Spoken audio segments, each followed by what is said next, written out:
अप्रैल 1993। प्रधानमंत्री नरसिम्हा राव एक फ्लाइट में बैठे हुए हैं और उनके बगल में ब्रिगेडियर थापा बैठे हैं। फ्लाइट में और भी यात्री मौजूद हैं।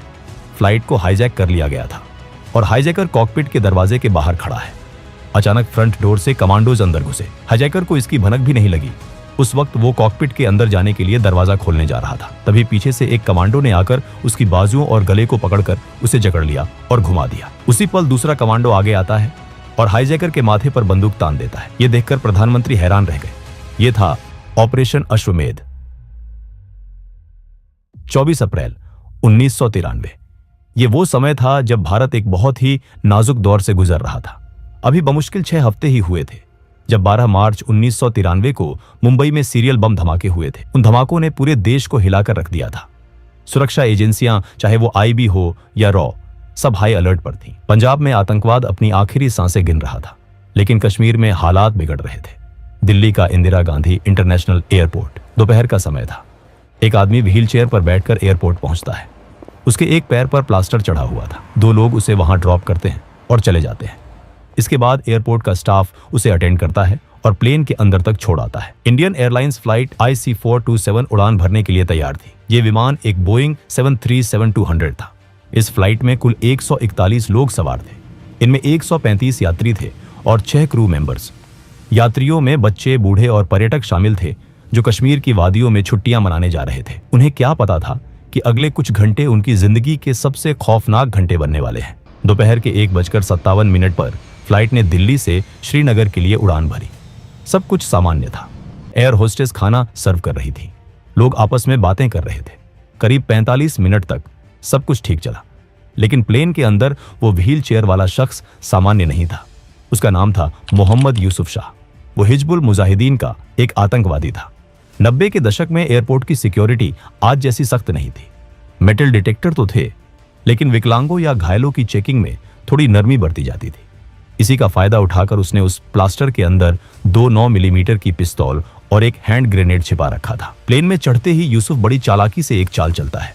वो एयर होस्टेस से रिक्वेस्ट करता है कि मैम, मेरे पैर में प्लास्टर है तो मुझे टॉयलेट के पास वाली आगे की सीट दे दीजिए ताकि मुझे चलने में दिक्कत ना हो। एयर होस्टेस उसकी मजबूरी समझकर मान जाती है, लेकिन वो ये नहीं जानती थी कि उसने यूसुफ को अनजाने में कॉकपिट के बिल्कुल नजदीक बैठा दिया है। फ्लाइट पंजाब के ऊपर से गुजर रही थी। मौका मिलते ही यूसुफ टॉयलेट में घुस जाता है।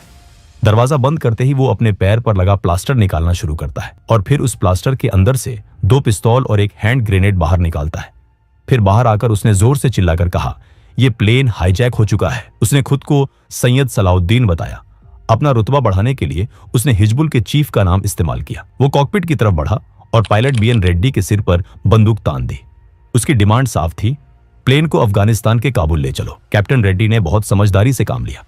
उन्होंने उसे समझाया कि ये एक डोमेस्टिक फ्लाइट है, इसमें इतना फ्यूल नहीं है कि हम काबुल तक जा सके। हमें रिफ्यूलिंग के लिए कहीं उतरना होगा। हाईजैकर ने नक्शा देखा।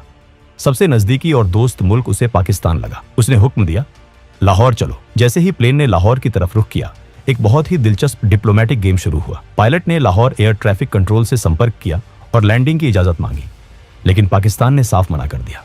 उन्होंने कहा, हम इस प्लेन को अपनी जमीन पर उतरने नहीं देंगे। पाकिस्तान ने रनवे पे गाड़ियां पार्क कर उसे ब्लॉक कर दिया। असल में 1993 में पाकिस्तान पर अमेरिका का बहुत भारी दबाव था। अमेरिका पाकिस्तान को टेररिस्ट स्टेट घोषित करने की कगार पर था। नवाज शरीफ की सरकार ये जोखिम नहीं उठाना चाहती थी कि एक हाईजैक प्लेन उनकी जमीन पर आए और दुनिया को लगे कि पाकिस्तान आतंकवादियों की मदद कर रहा है। ये भारत के लिए पहली रणनीतिक जीत थी, भले ही वो अनजाने में हुई हो, क्योंकि प्लेन को अब वापस भारत आना ही था। फ्यूल खत्म हो रहा था। कैप्टन रेड्डी ने हाईजैकर को बताया कि अब हमारे पास सिर्फ एक ही विकल्प है, अमृतसर का राजा सांसी एयरपोर्ट में लैंड करना। हाईजैकर के पास कोई चारा नहीं था। वो मान गया और यही उसकी सबसे बड़ी गलती साबित हुई, क्योंकि अमृतसर पंजाब पुलिस के शेर KPS गिल का इलाका था। दोपहर के 3:20 पर फ्लाइट IC427 अमृतसर के राजा सांसी एयरपोर्ट पर लैंड हुई। दिल्ली में क्राइसिस मैनेजमेंट ग्रुप की इमरजेंसी बैठक शुरू हो चुकी थी। उस समय प्रधानमंत्री थे PV नरसिम्हा राव।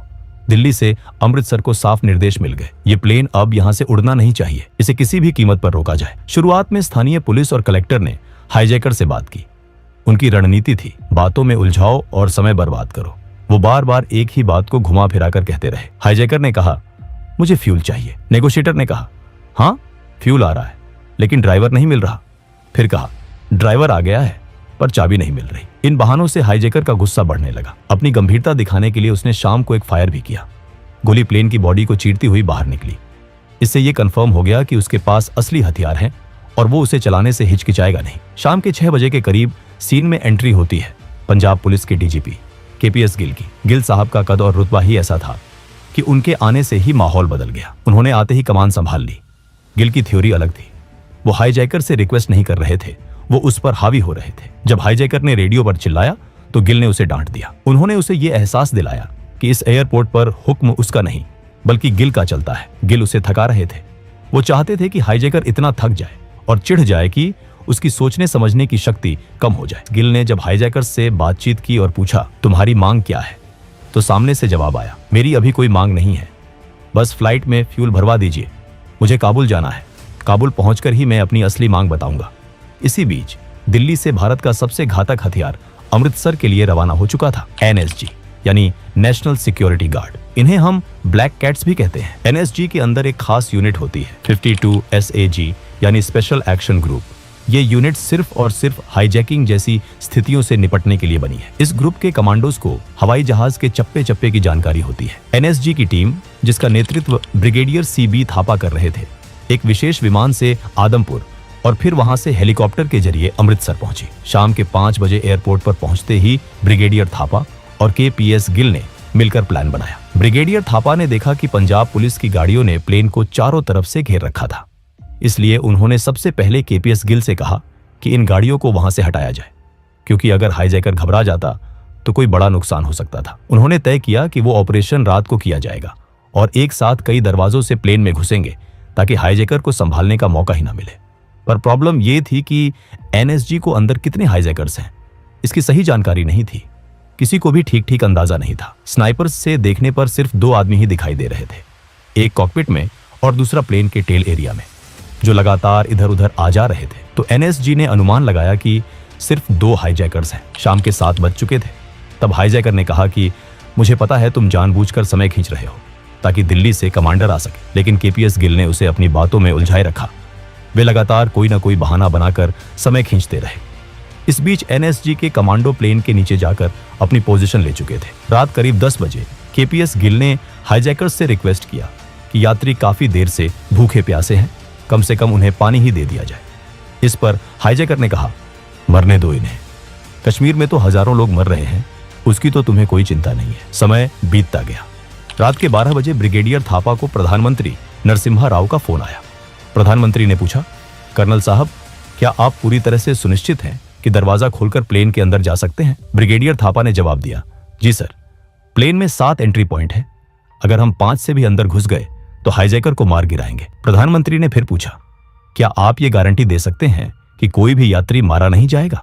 थापा ने कहा, इसकी पूरी गारंटी तो नहीं दे सकता, लेकिन पूरी कोशिश करूंगा कि कोई जान ना जाए। हाईजैकर के पास पिस्तौल और ग्रेनेड है, अगर उसने ग्रेनेड फेंक दिया तो सब खत्म हो सकता है।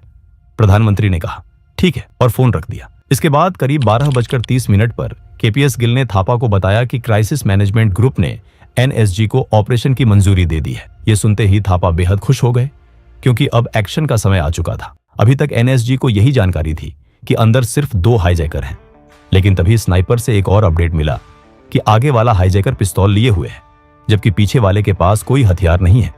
फिर भी वो लगातार इधर उधर घूम रहा है। रात के करीब 1 बजे KPS गिल ने अपना आखिरी दाव खेला। उन्होंने रेडियो पर हाईजैकर से कहा, देखो फ्यूल टैंकर आ रहा है, तुम खिड़की से देख सकते हो। ये एक बहुत बड़ा डिस्ट्रैक्शन था। जैसे ही हाईजैकर ने फ्यूल टैंकर को देखने के लिए कॉकपिट की खिड़की से बाहर झांका, उसका पूरा ध्यान बाहर की तरफ चला गया। उसने केबिन और यात्रियों की तरफ पीठ कर ली। यही वो पल था जिसका कमांडोज इंतजार कर रहे थे। कमांडोज ने धीरे धीरे प्लेन को घेर लिया था। वो विंग्स के ऊपर चढ़ गए थे।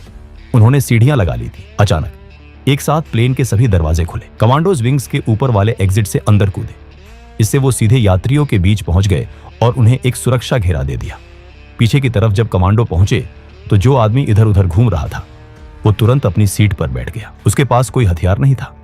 दरअसल वो एक कश्मीरी यात्री ही था, जिसे हाईजैकर ने डराकर इधर उधर चलते रहने को कहा था। वहीं बाहर स्नाइपर लगातार हाईजैकर की मूवमेंट का अपडेट कमांडोज को दे रहे थे। स्नाइपर ने जैसे ही देखा कि हाईजैकर कॉकपिट की ओर जा रहा है और उसका पीठ दरवाजे की तरफ है। तुरंत ये बात कमांडोज को बताया गया। उसी वक्त फ्रंट डोर से भी कमांडोज अंदर घुसे। हाईजैकर को इसकी भनक भी नहीं लगी। उस वक्त वो कॉकपिट के अंदर जाने के लिए दरवाजा खोलने जा रहा था। तभी पीछे से एक कमांडो ने आकर उसकी बाजुओं और गले को पकड़कर उसे जकड़ लिया और घुमा दिया। उसी पल दूसरा कमांडो आगे आया और बेहद करीब से अपनी साइलेंस्ड पिस्तौल से उसके सिर में गोली मार दी। हाईजैकर वहीं ढेर हो गया। उसने अपना ग्रेनेड इस्तेमाल करने की कोशिश की थी, लेकिन उसे पिन खींचने का वक्त ही नहीं मिला। Target neutralised. रेडियो पर मैसेज गया। पूरा ऑपरेशन दरवाजा खुलने से लेकर हाईजैकर के मारे जाने तक सिर्फ 3 मिनट के अंदर खत्म हो गया। सभी 141 यात्री सुरक्षित थे। किसी भी कमांडो को खरोंच तक नहीं आई। ऑपरेशन पूरा होने के बाद प्रधानमंत्री नरसिम्हा राव ने ब्रिगेडियर थापा को फोन किया और कहा, मैंने तो कुछ देर पहले ही ऑपरेशन की मंजूरी दी थी, फिर ये इतनी जल्दी कैसे हो गया। इस पर थापा साहब बस मुस्कुराए और बोले, सर यही ब्लैक कैट्स का कमाल है। लेकिन प्रधानमंत्री को यकीन ही नहीं हो रहा था। उन्हें लगा कि शायद ऑपरेशन उनकी मंजूरी से पहले ही कर दिया गया होगा। तब ब्रिगेडियर थापा ने प्रधानमंत्री से रिक्वेस्ट किया कि वो एक मॉक ड्रिल देखकर खुद समझ लें कि ऑपरेशन कैसे हुआ था। प्रधानमंत्री इसके लिए मान गए। पालम में ये मॉक ड्रिल रखी गई और इसके लिए रात का ही समय चुना गया। प्रधानमंत्री खुद फ्लाइट के अंदर बैठे थे और उनके बगल में ब्रिगेडियर थापा बैठे थे। हालात बिल्कुल वैसे ही बनाए गए जैसे हाईजैक के समय थे। ये वही सीन है जो हमने शुरुआत में देखा था। प्रधानमंत्री के पास बैठे थापा ने उनसे कहा, आप खिड़की के बाहर देखिए, अगर आपको मेरा एक भी कमांडो दिखाई दे गया तो मैं हार गया। इसके बाद थापा ने जैसे ही स्टैंड बाय को कहा, कुछ ही मिनटों में कमांडो फ्लाइट के अंदर पहुंच गए और प्रधानमंत्री को इसकी जरा भी भनक नहीं लगी। अगले ही पल कमांडो ने उस डमी हाईजैकर को पकड़ लिया और उसके माथे पर बंदूक तान दी। ये सब पल झपकते ही हो गया। ये देखकर प्रधानमंत्री हैरान रह गए। वो बहुत खुश भी हुए और उन्हें अपने कमांडोज पर गर्व महसूस हुआ। 1993 में पीएम नरसिम्हा राव की सरकार ने राजनीतिक रिस्क लेने की हिम्मत दिखाई। उन्होंने ये नहीं सोचा कि अगर ऑपरेशन फेल हुआ तो मीडिया क्या कहेगा। उन्होंने सिर्फ ये सोचा कि देश की सुरक्षा सबसे ऊपर है। ये चीज हमें 1999 में IC-814 हाईजैक में देखने को नहीं मिला था। आज सब लोग IC-814 की नाकामी को याद रखते हैं, लेकिन ऑपरेशन अश्वमेध को कोई याद नहीं करता, जबकि ये ऑपरेशन इतना सटीक और तेज था कि इसका नाम लिम्का बुक ऑफ रिकॉर्ड्स में दर्ज किया गया। दोस्तों, अगर वीडियो पसंद आया हो तो वीडियो को एक लाइक जरूर करें। हम इस तरह के वीडियो हर हफ्ते लेकर आते रहेंगे, इसलिए चैनल को सब्सक्राइब करना न भूलें।